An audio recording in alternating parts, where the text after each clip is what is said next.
Ассалаумағалейкум, құрметті ағайын. Бүгін Жиенқұм ауылына Абылай бауырымыздың шаруашылығына келдік. Сатылатын қозы-қошқарлар және бір жарым жасар қошқарлар бар ұлықтықта. Қазір көрсетеміз, бағаларын айтамыз. Ұнап жатса келіп көріп ұнағандарын таңдап алыңыздар. Құдай қаласа. Абылай, ассалаумағалейкум. Уағалейкум ассалам, қойдыңдар. Бір жарым жасар қошқарлар, Мына жерде құдай қаласа бір жарым жасар қошқарлар. 2025-тің төлдері. Бұның бәрі өзіміздің шаруашылықтан шыққан, Сәрсен шаруа қожалығынан. Құдай қаласа, бұл жерде 24 бас бар қазір. 24 бастың бәрі сатылады. Бағалары 700 мен миллионның арасы деп жатыр. Құдай қаласа, бойлардың бәрі 90-ның үстінде. Өте жуан жақсы. Құдай қаласа, өзіміз екінші атарымызға салып пробасын алғамыз. Барлығының қозылары жақсы түсті, Құдай қаласа.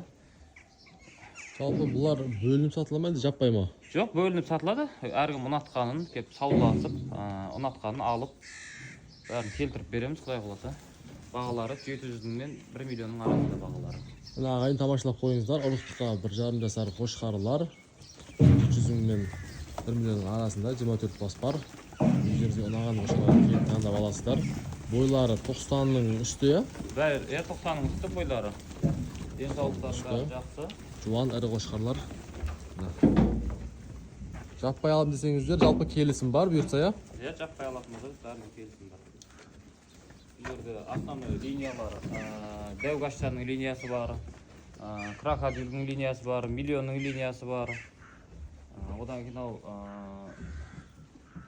Айнұруктың линиясы бар бұл жерде. Основной бұл жерде Крокодилдің линиясы бір 10 басыма соның линиясы бар. Бұлар қойға түсті, иә? Иә, 2024-25-те бағанағыдай қозы кезінде бұларды почти бір 20 күндей қойдың артында жүрді. Бәрі несі қозылар құдай қаласа. Мына жақта биылғы қозы-қошқарлар. Бұлары сатылады. Бұл жерде қанша бас бар, Абылай? Бұл жерде қазір қызылы бар, қарасы бар, жалпы 200 бастай бар ғой. Қаралары бөлік түрген, қызылдары бөлік түрген. Қазір бірінші қараларды көрсетейік. Бұл жерде линиялар қандай және бағалар қандай болады? Бұлардың бағалары 220 мыңнан деп жатырмыз. Линиясы бұл жерде Крокодилдің линиясы бар. Одан кейін Баққара деген қошқарымыздың балдары бар. Одан кейін Каштанның линиясы бар бұның ішінде. Основной сол үшеуінің линиясы бұл жерде. Бағалары 220 мың теңгеден. Қазір бір-екеуін ұстап көрсетейік. Қозылар көріну үшін. Мысалы, мына қозы қай қошқар линиясы? Бұл миллионның линиясы бұл. Аяқтары жуан. Қолалар келіскен. Ұзын. 220 мың теңгеден хабарласыңыздар. Қозы-қошқарлар сатылымда. Баққараның линиясынан. Бұлар основной март айында туылған қозылар.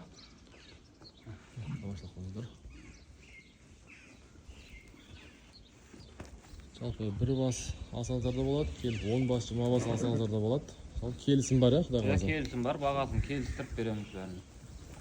Бұл жерде қазір қаралардан бір примерно 150 бастың төңірегінде бар, 150 бастай. 150 бас қара қозы-қошқарларына. Тамашалап қойыңыздар, бұл жерде биылғы қозылар, қызылдар.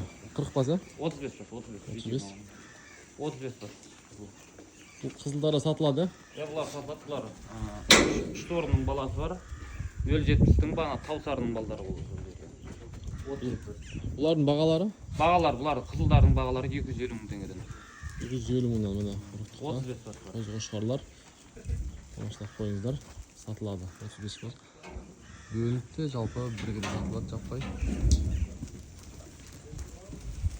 Мартта туған қозы-қошқарлар.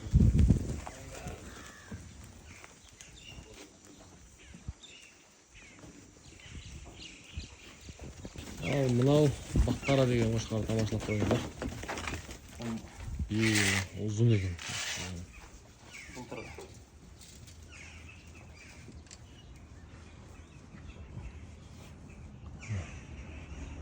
Метр 4, метр 5 метр. Қолыңды алса, олай түзу тұрсын. Осылап. Метрді қоя сал, көшіп. Жоқ емес, қолын баспай ақ қой. Жатып тұр ғой, қарай. Жоқ, мен көрсек та, мына метр 5 болып тұр ғой. Метр 5, метр 6 болып тұр екен. Бұл қазір шаруа күйінде бұл қошқар. Неше жасар бұл? Бұл 2 жасар. Бұл баққара сатыла ма? Жоқ, баққара сатылмайды бұл. Өзімізге салып жатыр, тұқымын алып жатыр, бұның құлағы да. Құлағын өлшеп берді. Құлағы 22. Жалпақтығы. Жалпаға кім құлағы? 11. Бұл 2 жасар, былтыр жеңімде өткен көрмеде бой жағынан чемпион болған. Ой, биік екен, бірден көрініп тұр, белі ұзын, құйрық формасы, машина екен келіскен. Қазір баққараға 2 тұсақты проверкке салып жатырмыз, тағы қосымша.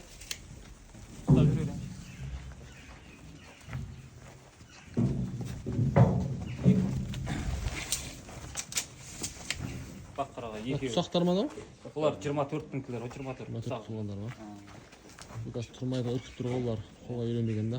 Бойы 90-ның үстінде бұлардың. Биік екен. Баққара биік болған екен, қасында онша көрінбей қалады екен да, Иә, баққара, енді бойы 1.6 болып тұр ғой енді. Шаруа күйінде. Бұл жерде Құдай қаласа Аллай бауырымыз осы жылы қоятын қошқарлар, Биыл осы 26-та түсетін қошқарлар бұның бәрі. Бұл жерде Таусар деген қошқарымыз. Қайсы Таусар? Талант ағаның қорасынан шыққан. Абашлық қойды Таусар. Таусар деген. Бұл 4 жасар қазір. Қарымды жуан екен қошқар, машалла. Одан кейінгі қошқарлар? Одан кейін мынау бағана Қуаныш ағаның қорасынан шыққан 07 деген қошқарымыз. Бұл 2 жасар. Оның линиясы? Линиясы Айнұрук.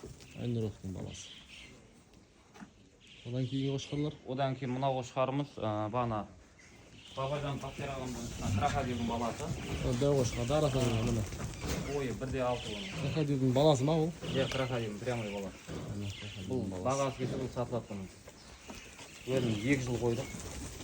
Ұрғаш қозыны, еркек қозының бәрін жақсы берді. Бұл жерде осы қошқардың бағана Палтарашкин ішінде 10 басы бар сатылатын. Крокодилдің линиясынан да, Крокодилдің линиясынан. Крокодилдің баласы, сонда крокодилдің немелері жаңағы. Бұның сатылады. Бұл қазір 3 жасар қошқар. Осын бөлек ұстайық та сатылатын болса. Ассалаумағалейкум ағайын, тамашалап қойыңыздар. Крокодилдің бел баласы Бабажан Бақтияр ағамыздың қорасынан шыққан. Жалпы бұл қошқар сатылады. Абылай бауырымыз 2 жыл қойды, иә? Иә, 2 жыл қойдым. 2 жыл жақсы төлін алдық. Құдай қаласа биыл жасы 3-те бұның. 2023-тің төлі. Бабажан Бақтияр ағамыздың қорасынан барып, Көлкентте көрме болған кезде сол жерде алып келіп, сол жерден алып кеткенбіз бұл қошқар. Бойы қанша шығады бұл? Бұның бойы примерно 1.4-1.5-тің шамасында. Бұл қозыны өте керемет береді бұл. Құдай қаласа. Мықты қошқар, болса хабарласыңыздар. Бойы биік, белі ұзын, құйрық формасы келіскен. Қоздар жақсы беріп тұр. Бағасы 4 миллион. Саудасы бар, иә? Саудасы бар. Жібере сал бағын. Тамашалап қойыңыздар. Абылай бауырымыздың мына салып атқан қорасы. Жалпы қора жайлы айта кетсең, Абылай. Бұл қораның биыл Құдай қаласа бұрын соққанбыз, қайт жаңалап жатырмыз ішін бәрін. Кейінгі талапқа сай қылып. Қораның ені 10 метр, ұзындығы 25 метр бұл қорамыздың. Бұның бұлай қораның көлемін айта кетсек, қораның таза іші 8,5 метр. Ені іші таза 3.40. Мына 2 турбаның арасын 4.10 қылғанбыз. Жалпы ақырлары сыртта. Сыртта 2 қораның ортасы 1.60. 1.60. Бір шетінен шөп жейді, бір шетінен жем жейді. Сыртта оған бір жақсы жері іші кең болып тұрады екен да? Одан кейін қарайтын адамда қиналмайды сырттан болғаннан кейін. Кірпіш теріліп жатыр екен ішінде, машалла. Кірпіштерін төсеп. Құдай қаласа, ішіне мал тола берсін бауырым. Құдай қаласа, барлықтарыңызға осындай қора бұйырсын, Құдай қаласа. Енді көп адам менен сұрайды, қора салсаң информация сұрайды да. Ені қалай, шығыны қалай болады, астынан не төсеген дұрыс, ақырын неден істеген дұрыс, қора биік болған дұрыс па дейді жалпы. Қора жалпы биік болған дұрыс. Қораның биіктігі жаны 3,5 метр, ортасы 4,20 қораның биіктігі. Астына жалпы жони кірпіш дұрыс, малдың тұяғына ешқандай зиян тимейді, одан кейін ыстық қылмайды. Осы қазір жони кірпіш төсеп жатырмыз тек қана. Үстін айта кетсең, мынау ыстық өткізбейді, ыстық өткізбейді, мана пеноплекс қойғанбыз, и одан кейін шифрмен жабылған төбесі. Іші салқын болып тұр, биік. Құдай қаласа енді ішіне қосымша бана су бірікіп тұратын қоямыз.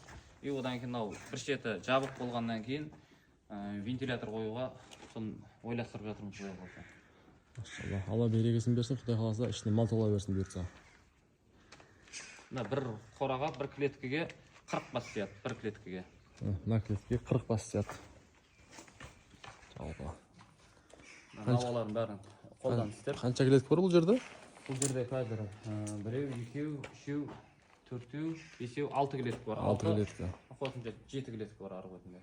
Арғасына 40 бастан сияды екен, өте тиімді салынған екен, машалла. Мына жерде бір шетінен проход қалдырған себебіміз көп жерді бағанағыдай әңгіменің ашығы ләж болса мал тұрсын деген ниетпен қораны бір шетіне қарай сырдық. Жалпы шөп салуда, жем салуда ешқандай адам қиналмайды. Адам қарайтын болса да, басқа алатын болса да ешқандай қиналмайды. Бір шетіне қалдырғымыз. Бұның расстояниесі 1,40 бұның. Расстояниесі 1,40. Бұл бауырымыздың қорасына кірген бетте бірінші көзге түсетін осы жоңышқа пресстері жиналып тұрған. Машалла, мынау полный болып тұр ғой. Бұл жерде қазір 20 мың пресс жинап қойғанбыз. 20 мың пресс. 20 мың. Енді бір сұрақ. Бұны сатып алдың ба әлде өзіңнен ба? Бұл өзіміздің полиямыздан шыққан барлығы. Өзіміз жоңышқа егеміз. 60 гектар жоңышқамыз бар. Содан бағанағыдай 20 мың пресс шықты бірінші орақта. Бұл 20 мың пресс жинап қойдық. Бұл жерде енді общий малымызды осы жерден таратып отырамыз. Бағана күпей арқылы турап, телешкілермен қораға жеткізіп, сақпан уақытысында қосымша артылғанын сатамыз қайтып, әйтеуір. Бұл 20 мыңның барлығы бірінші орын ғой, иә? 20 мың барлығы бірінші орын. Бұл жерден жалпы сатылатындар да бар. Сатылатын да бар, енді қыстық уақытта сатылады. Қазір жазда уақытта сатылмайды. Бұлар тек қана қысты уақытысында сол декабрьден бастап малға ықшамдап алып қыламыз, қалғанын бәрін сатамыз. Машалла, бірақ қазір сатылмайды. Қазір сұрағандар болса ше? Қазір сұрағандар болса, қазір полияны барып көрсетеміз. Полияда жоңышқа бар. Құдай қаласа бірінші орақ орып, екінші орақтың суғарып уже 15-20 күнде дайын болады жоңышқа. Қанша пресс болса да клиент қабылдап, жеткізіп, артып, пісіріп бәріне қарастырылған барлық жағы. Машалла, тамашалап қойыңыздар. 20 мың пресс жиналып тұр мына жерде. Қораның ұзындығы қанша? Бұның қораның ұзындығы таза 60 метр, ені 11, биіктігі жаны 4,5, ортасы 5,20. Соған 20 мың пресс кетті. 20 мың пресс кетті. Бұның астына полный стяжка құйылған, жоңышқа жинайтынның астында полный стяжка бар. Көлік келетін жерге дейін бағанағыдай қиналмасын деп, ешқандай батып қалып басқа болмасын деп, бәріне стяжка құйып.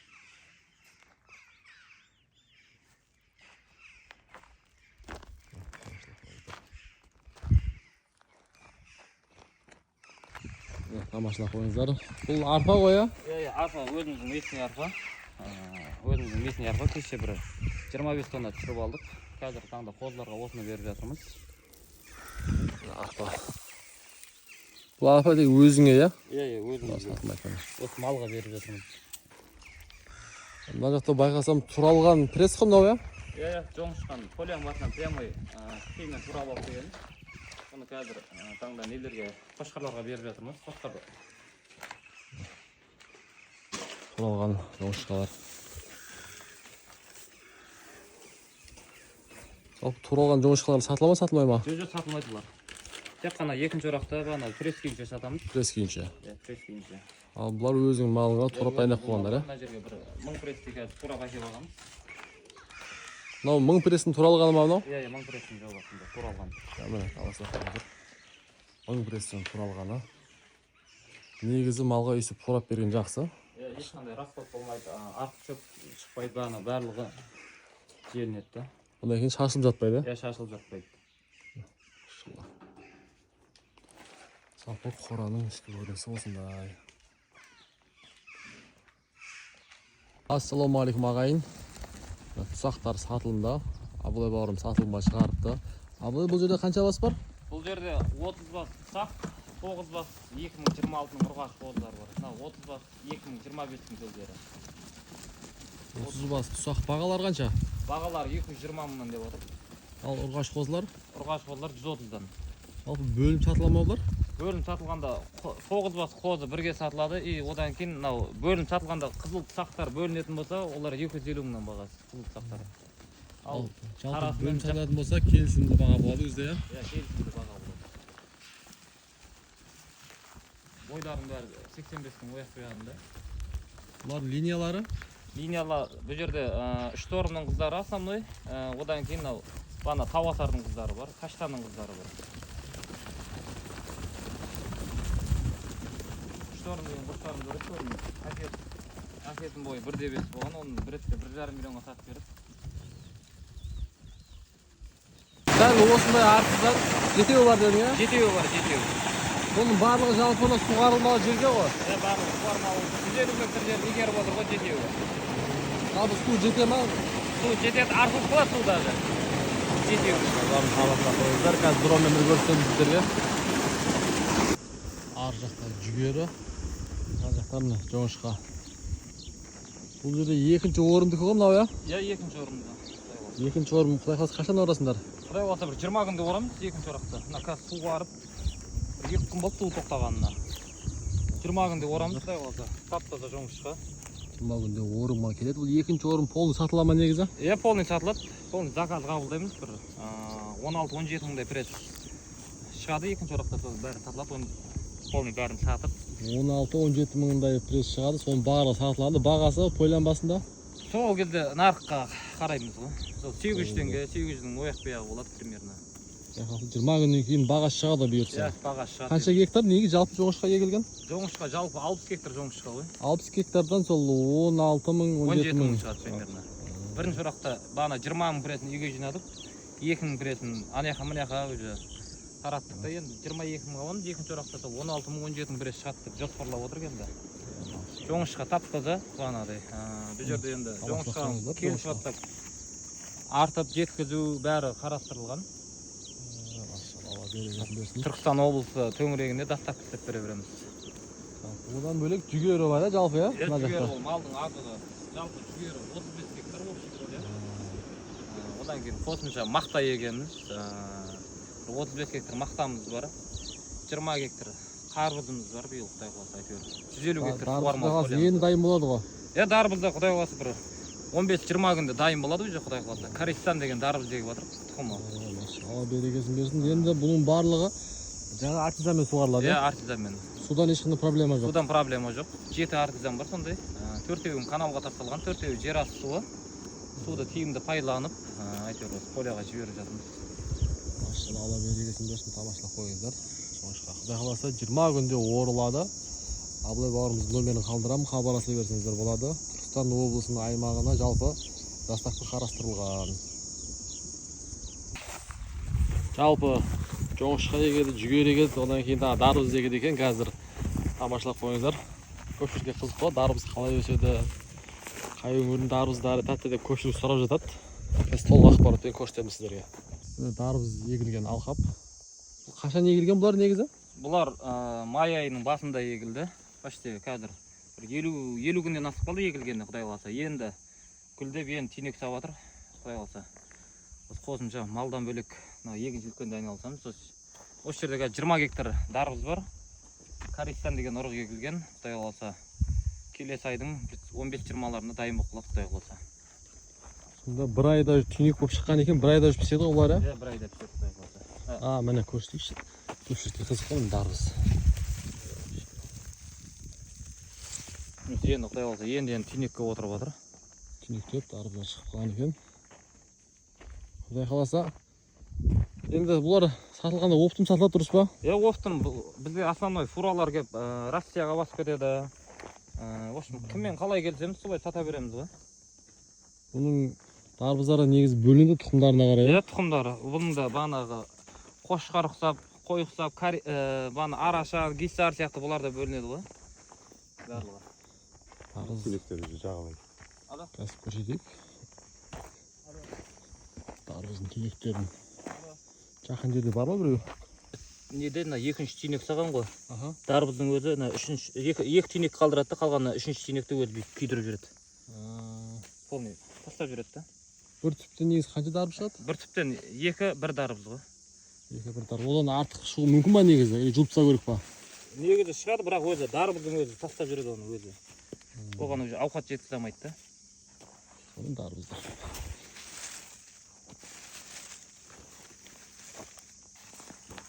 Құдай қаласа піскен кезде келеміз. Дәм көреміз, ала бұйыртса. Піскен кезінде. Алла берекесін берсін. Басында пәлектен жұлып жеген бөлек болады дейді ғой. Иә, басында. Жарып жеген жақсы ғой, жарып жеген басында ше. Иә, анда ішінде жүрегін ортасында. Мақта екен, ә? Мақта бұл, мақта бұл. Мақта жалпы сатуға егесіңдер ма? Жоқ, мақта заводқа өткіземіз. Заводқа ма? Заводқа өткіземіз. 35 гектар жылда мақта егеміз. Әйтеуір. Жылдағыдай бере ме әлде жыл сайын азайып жатыр ма былай? Енді өнім жақсы өнім. Жылда әйтеуір бір жыл былай әйтеуір. Өнім. Основной жұмыс дегенге байланысты, одан кейін бұл да күн погодаға қарайды жылда. Енді мыналарда қанша уақытта дайын болады мақта мысалы? Бұлар мақталар почти 150 күн сондай күнде піседі ғой. 160-150 күнде. Машалла. Бірінші очередте қой емес, екіншілік екенде жалпы көзім жетіп жатыр қазір. Бірінші очередте осы екіншілікпен айналысамыз. Бірінші одан кейін барып қолымыз тисе, малға қараймыз, болмаса әйтеуір основной екіншілікке саламыз күштің бәрін.